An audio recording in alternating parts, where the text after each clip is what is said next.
12வது கணிதம் பயிற்சி 11.1ல் முதல் கணக்கு. எக்ஸ் என்பது 3 சீரான நாணயங்களை ஒரே சமயத்தில் ஒரு முறை சுண்டும்போது விழும் பூக்களின் எண்ணிக்கையை என்க.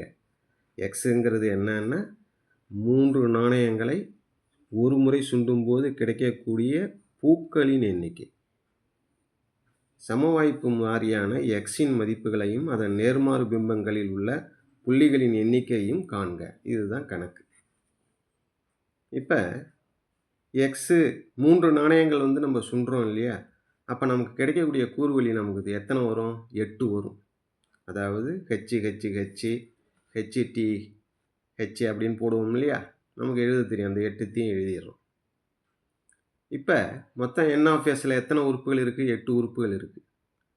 எக்ஸுங்கிறது பூக்கள் விழும் எண்ணிக்கைன்னு வச்சுப்போம். எக்ஸின் மதிப்பு என்னென்ன வரும் அப்படின்னா 0, 1, 2. எக்ஸோட மதிப்பு 0, 1, 2. எக்ஸோட மதிப்பு 0, 1, 2. எக்ஸின் மதிப்பு 0, 1, 2. இன்னொரு நம்பர் உண்டு 3 எக்ஸ் வரும் இல்லையா, இதனுடைய கூடுதலை கடைசியாக எழுதி. இப்போ நல்லா கவனிச்சிங்க. 0னா என்னன்னா நம்ம பூக்கள் விழும் நிகழ்ச்சியை தான் எடுத்துக்கிறோம். எக்ஸுங்கிறது பூக்கள் விழக்கூடியது. இப்போ 0னா என்ன? பூவே இல்லைன்னு அர்த்தம். பூவே இல்லாமல் இதில் எத்தனை இருக்குது? அதாவது டீயே இருக்கக்கூடாது. டீயே இல்லாமல் இருக்கிறது இது மட்டும்தான், 1. அடுத்தது 1. எக்ஸோட மதிப்பு 1னா என்ன அர்த்தம்னா ஒரே ஒரு பூ இருக்கிறது. ஒரே ஒரு பூ எது இதில் இருக்குன்னு பாருங்கள். 1, 2, 3. இதிலெல்லாம் ஒரு பூ தான் இருக்குது, 3ல் இருக்குது. அதனால் ஒரு பூ எத்தனை இதில் வருதுன்னா 3ல் வருது. அடுத்தது 2 பூக்கள். 2 பூக்கள் எதில் வருதுன்னு பாருங்கள்.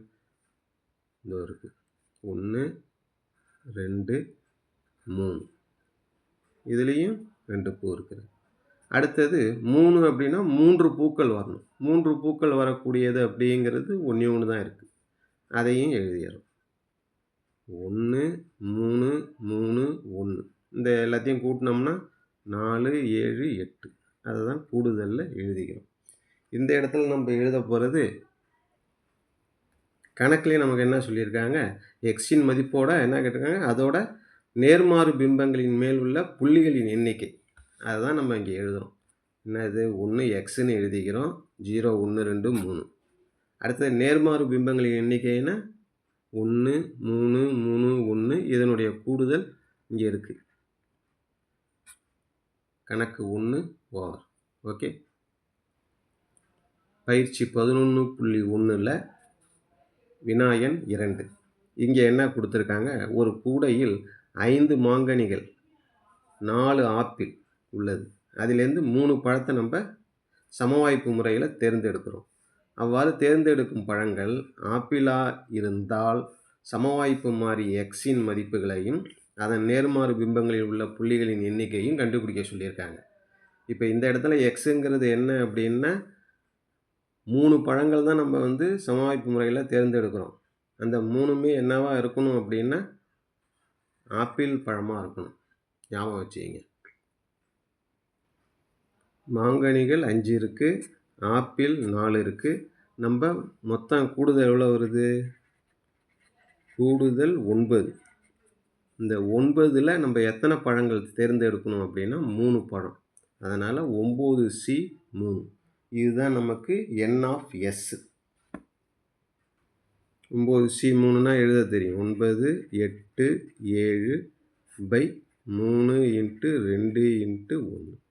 இதை சுருக்கணும்னா 3க்கு இதுக்கும் அடித்தோம்னா 3 வரும். இதுக்கும் அடித்தோம்னா 4.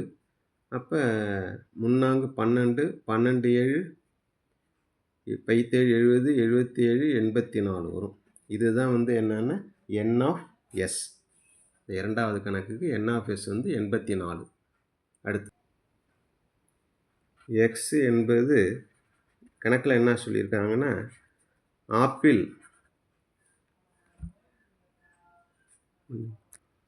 பழங்களை தேர்ந்தெடுக்கும் எண்ணிக்கையை குறிக்கிறது. எக்ஸு பெறும் மதிப்பு என்னென்ன அப்படின்னா 0, 1, 2, 3 மொத்தம் 3 ஆப்பிள் சொல்லியிருக்காங்க இல்லையா? 3 ஆப்பிள் கிடைக்கலாம், 2 ஆப்பிள் வரலாம், 1 ஆப்பிள் வரலாம், அல்லது ஆப்பிளே கிடைக்காம இருக்கலாம். அதனால் எக்ஸோட மதிப்பு என்னென்னா 0, 1, 2, 3. இதுக்கு ஏற்ற மாதிரி இப்போ நம்ம அட்டவணையை போட்டுப்போம். இந்த இடம் எக்ஸு, இந்த இடத்துல நேர்மாறு பிம்பங்களின் எண்ணிக்கை. எக்ஸுக்கு என்னென்ன மதிப்பு வரும்? 0, 1, 2, 3. இந்த இடத்துல டோட்டல்னு போட்டு நல்லா கவனிச்சிங்க. மொத்தம் 5 மாம்பழமும் 4 ஆப்பிளும் இருக்குது. ஆப்பிள் பழத்தை தான் நம்ம தேர்ந்தெடுக்கிறோம். இப்போ முதல்ல என்ன இருக்குன்னா 0 அப்படின்னா என்னென்னா ஆப்பிளே கிடையாது. அப்போ எல்லாமே என்னென்னா மாம்பழம் தான். அப்போ மொத்தம் இருக்கிற 5லேருந்து எத்தனை பழங்கள் நம்ம தேர்ந்தெடுக்கிறோம்? 5C 3. 3 பழம் தானே தேர்ந்தெடுக்கிறோம். 5 மாம்பழம் இருக்குது, 5C 3. ஆப்பிள் வராது, ஏன்னா 0 கொடுத்துருக்கிறதுனால ஆப்பிளே இருக்காது. அடுத்தது இதில் 1 ஆப்பிள், அதாவது ஆப்பிளில் 1 ஆப்பிள் மொத்தம் 4, 4C 1, மொத்தம் 3 பழம்ல. அப்போ மீதி 2 பழம் எதில் வரும்னா இதில் வரும், 5C 2. அடுத்தது இங்கே 2 ஆப்பிள், மொத்தம் 4 ஆப்பிள் இருக்குது. 4 ஆப்பிள்லேருந்து 2 ஆப்பிள் எடுக்கிறோம். இன்னும் 1 ஆப்பிள் வேணும் இல்லையா, 3 பழம்ல. அப்போ அந்த 1 எதில் எடுப்போம்னா மாம்பழத்தில். 5 மாம்பழத்துலேருந்து 1 மாம்பழம். கடைசியாக இருக்கிறது 3மே ஆப்பிள். 3மே ஆப்பிள்னால் மொத்தம் இருக்கிற 4 ஆப்பிள்லேருந்து 3 ஆப்பிளை தேர்ந்தெடுக்கிறோம். இதெல்லாம் மாம்பழம் வராது, ஏன்னா 3 பழம் தானே மொத்தமே, அதனால் மாம்பழம் வராது. 5C 3 அப்படிங்கிறது 10, 4C 1ங்கிறது 4, 5C 2ங்கிறது 10, 4 10 40. அடுத்தது இது 5C 1ங்கிறது 5, 4C 2ன்னா என்னென்னா 4 × 3/2ன்னு வரும். இது ரெண்டுத்துக்கும் அடிச்சிட்டோம்னா 2 வரும். I2 10, பை3 30. அடுத்தது 4C 3 அப்படின்னா 4ன்னு வரும். மொத்தம் கூட்டினா 70, 80, 84. இதுதான் நேர்மாறு பிம்பங்களின் எண்ணிக்கை. கணக்கு 2 முடிஞ்சது. ஓகே. பயிற்சி 11.1ல் வினா எண் 3. 6 சிவப்பு 8 கருப்பு நிற பந்துகள் உள்ள கொள்கலன் ஒன்றிலிருந்து 2 பந்துகள், 2 பந்து தான் நம்ம தேர்ந்தெடுக்கிறோம். அது ஒன்று என்னவாக இருக்குன்னா, சிவப்பு பந்தாக இருந்தால் ரூபாய் 15 வெல்வதாகவும், கருப்பு பந்தாக இருந்தால் ரூபாய் 10 தோற்பதாகவும் கொள்க. வெல்லும் தொகையை எக்ஸி குறிப்பதாக எடுத்துக்கொண்டால் எக்ஸின் மதிப்புகளையும் அதன் நேர்மாறு பிம்பங்களின் புள்ளிகளின் எண்ணிக்கையும் காண்க. இதுதான் கணக்கு. சிகப்பில் 6, கருப்பில் 8, மொத்தம் கூடுதல் அளவு 14. இந்த 14ல் நம்ம எத்தனை பந்து தான் எடுக்கிறோம்? 2 தான். அப்போ 14ல் 2 தான் தேர்ந்தெடுக்கிறோம். 14C 2, அதாவது 14 × 13/2 × 1. சுருக்குனா என்ன வரும்? இதுக்கும் அடித்தோம்னா 7ன்னு வரும். 7 × 13 91ன்னு வரும். இதுதான் என்னன்னா N of S. N of S = எவ்வளவு? 91. சமவாய்ப்பு மாறி X என்பது வெல்லும் தொகையை குறிப்பதாகும்.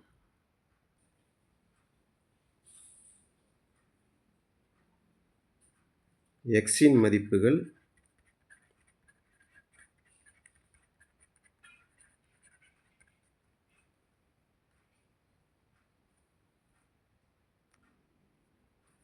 30, 5 - 20.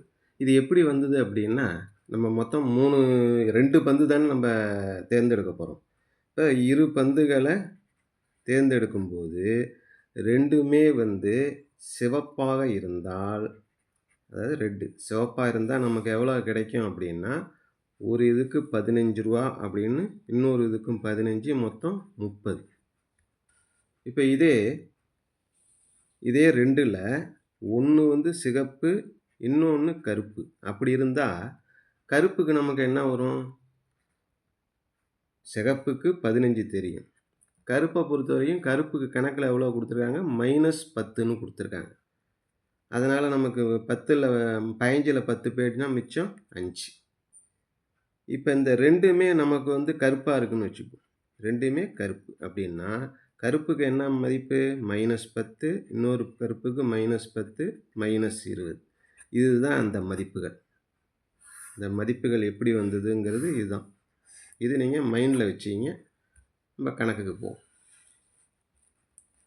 எக்ஸ்ங்கிறதுக்கு என்னென்ன மதிப்பு வரும்? 30, 5, -20. மதிப்பு நேர்மாறு பிம்பங்களின் எண்ணிக்கை கண்டுபிடிக்கிறப்ப 30ங்கிறது என்ன? 2மே என்னவா இருக்கணும்? சிகப்பா இருக்கணும். சிகப்புல எத்தனை இருக்கு? 6, கருப்புல 8 இருக்கு. இப்ப 2 பந்து தான் எடுக்கிறோம். 2 தான் எடுக்கிறோம். 2 எடுக்கிறோங்கிறப்ப 2மே வந்து சிவப்பாக இருந்தால் 6C2. அடுத்தது 1, 1 தான் எடுக்கிறோம். ஏன்னா 1 வந்து சிகப்பு, 1 வந்து கருப்பு. அப்ப 6C1, 8C1. இன்னொன்னு என்னன்னா 2மே கருப்பு. 2மே கருப்புன்னா 8C2. இப்ப 6C2ன்னா 6 × 5/2 × 1. அப்ப என்ன வரும் மதிப்பு? 3×5 15. 6C1ங்கிறது 6, 8C1ங்கிறது 8, 6×8 48. 8C2ன்னா 8 × 7/2 × 1. 4 2 4 2 8. 4 7 28. கூடுதல் மொத்தம் எவ்வளோ வரும் அப்படின்னா 91 வருது. கூட்டினோம்னா 91 வரும். இதுதான் இந்த 3வது கணக்குக்கான விடை. ஓகே. பயிற்சி 11.1ல 4வது கொஸ்டின். 5 கிடையாது, 4வது கொஸ்டின். 6 பக்க பகடை ஒன்றின் மொத்தம் 6 பக்கம் இருக்குல்ல, ஒரு பக்கத்தில் 2ன்னு இருக்கு, 2 பக்கத்தில் 3ன்னு இருக்கு, மீதி இருக்கிற பக்கத்தில் 3 பக்கம் மீதி, அதில் 4 எனவும் உள்ளது. 2 முறை பகடை உருட்டப்படுகிறது. x என்பது இரு உருட்டல்களின் கிடைக்கும் எண்களின் கூட்டுத்தொகையை குறிக்கிறது எனில் xன் மதிப்புகளையும் அதன் நேர்மாறு பிம்பங்களில் உள்ள புள்ளிகளின் எண்ணிக்கையும் காண்க. பகடை வந்து 2 முறை உருட்டப்படுகிறது. அப்போ நமக்கு என்ன வரும்? 36. 6 36. இப்போ நமக்கு இங்கே வந்து x என்பது என்ன அப்படின்னா 2 உருட்டல்களில் கிடைக்கும் எண்களின் கூட்டுத்தொகையை குறிக்குது. xன் மதிப்புகள்